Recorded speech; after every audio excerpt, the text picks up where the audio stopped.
দেখুন আমরা সবসময় শিক্ষার্থীদের বিশ্বাসের জায়গায় ছিলাম। আমরা আমাদের ভালো কাজের মাধ্যমে বিগত সময়ে কোন সংগঠন কি করছে সেটা ভিন্ন বিষয়, কিন্তু 5 আগস্টের পরবর্তী সময়ে আমরা আমাদের কাজের মাধ্যম দিয়েই শিক্ষার্থীদের মন জয় করে আমরা এগিয়ে যেতে চাই। কিন্তু আমাদের বক্তব্য এক জায়গায় স্পষ্ট করতে চাই যে যারা যে আদর্শটা ধারণ করে সেই আদর্শ যেন উন্মোচন করে তারা রাজনীতিটা করে, গোপনভাবে যেন সাধারণভাবে শিক্ষার্থীদের আপনি একটা আদর্শ ধারণ করছেন সেই আদর্শের প্রচার না করে আপনি গোপনে একটা রাখছেন আপনার মূল্যবোধ এবং আদর্শকে, এবং সাধারণ শিক্ষার্থীদের কাছে আপনি সাধারণ যে কাজ করছেন। আমরা চাই সংগঠনের পরিচয় দিয়ে যে যে সংগঠন করুক, আমরা তো এটাই চেয়েছিলাম 5 আগস্টের আগে, যে প্রত্যেকেই যাতে সাংগঠনিক এবং সাংগঠনিক স্বাধীনতা ভোগ করে এবং প্রত্যেকেই যাতে প্রত্যেকের কথা বলতে পারে। আমরা এই স্বাধীনতা চেয়েছি, কিন্তু 5 তারিখের আগে 5 আগস্টের আগে আমরা লড়াই করেছি দীর্ঘ 17 বছর যাবৎ। প্রত্যেকেই তার কাজের মাধ্যমে উন্মুক্তভাবে তার সাংগঠনিক আদর্শ দিয়ে তার কাজের মাধ্যমে এগিয়ে যাবে, আমরা সেই প্রত্যাশা করি।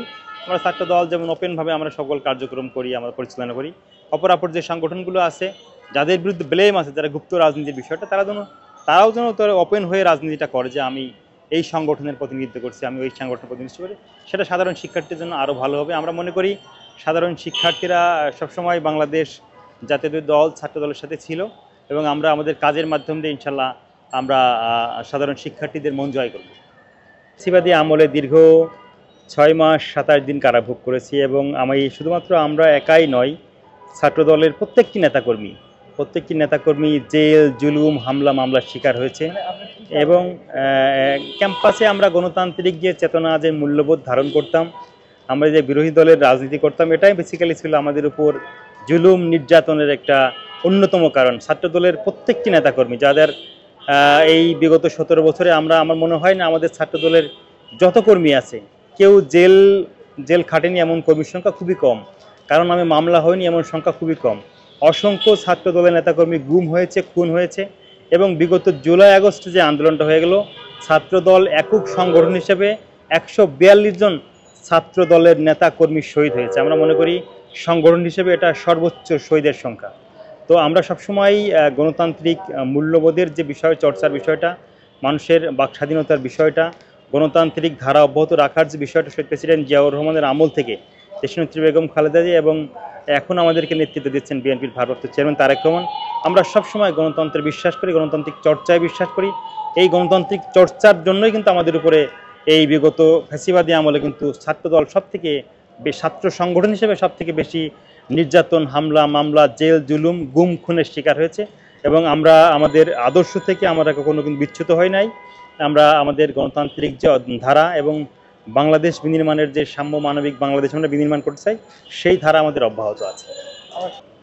দেখুন, বাংলাদেশ রাষ্ট্রের সূচনা হয়েছে কিন্তু 1971 সালে মহান মুক্তিযুদ্ধের মাধ্যমে। আমাদের বাংলাদেশ রাষ্ট্রের যে ভিত্তি, সেই ভিত্তি কিন্তু স্থাপিত হয়েছে 1971 সালে মহান স্বাধীনতা যুদ্ধের মাধ্যমে। অবশ্যই আমাদের এই এই স্বাধীনতার যে মূল্যবোধ, স্বাধীনতার যে চেতনা, 71 সাল আমাদেরকে এই বাংলাদেশ রাষ্ট্রের সূচনা হয়েছে। আমরা অবশ্যই সেটাকে যারা যারা ভুলে যেতে চায় বা যারা এটার মাহাত্ম্য যারা দিতে চায় না, তাদেরকে অন্য উদ্দেশ্য আছে। আমরা 71 সাল, তারপরে আপনাদের যে স্বৈরাচার পতন বিরোধী 90-এর যে গণ অভ্যুত্থান, আপনার 24-এর যে গণ অভ্যুত্থান, প্রত্যেকটি ঘটনারই কিন্তু আলাদা আলাদা গুরুত্ব আছে। কিন্তু 71 আমাদেরকে যে রাষ্ট্রের সূচনা দিয়েছে, 71 মহান মুক্তিযুদ্ধের যে স্বাধীনতা হয়েছে, এটাকে গুরুত্ব কিন্তু অন্যরকম। এটা যারা ভুলে যেতে চায় বা এটাকে যারা গুরুত্ব দিতে চায় না, আমরা মনে করি তারা বাংলাদেশ রাষ্ট্রের সাথেই তারা একটা মানে কি বলবো, এটাকে রাষ্ট্রের সাথেই তারা মানে পক্ষে আছে কিনা বিপক্ষে আছে, এটা মানে সাধারণ জনগণই তাদেরকে বিচার করবে। বাংলাদেশের নাগরিক অবশ্যই বাংলাদেশের নামকে যারা মুছে দিতে চাইবে, বাংলাদেশের জনগণ তাদেরকে মুছে দিবে। আমরা কালকে দেখলাম যে একজন বক্তা তিনি বাইতুল মোকাররমে বক্তব্য দিচ্ছেন, বিদ্যালয়ে যে জাতীয় সঙ্গীতটা গাওয়া হয় সেটাকে তারা বলতেছেন যে এই জাতীয় সঙ্গীত বাদ দিতে হবে। এই পরিবর্তিত পরিস্থিতিতে অনেকেই অনেক রকম বক্তব্য দিচ্ছেন, কিন্তু মহান স্বাধীনতার যুদ্ধ, বাংলাদেশের জাতীয় সঙ্গীত, যেগুলো আমাদের বিতর্কের ঊর্ধ্বে ছিল সবসময়, সেইগুলো নিয়ে যারা বিতর্কিত করতে চায়, আমরা মনে করি এটা বাংলাদেশের জনগণ সেই বিষয়টা ভালোভাবে নিবে না।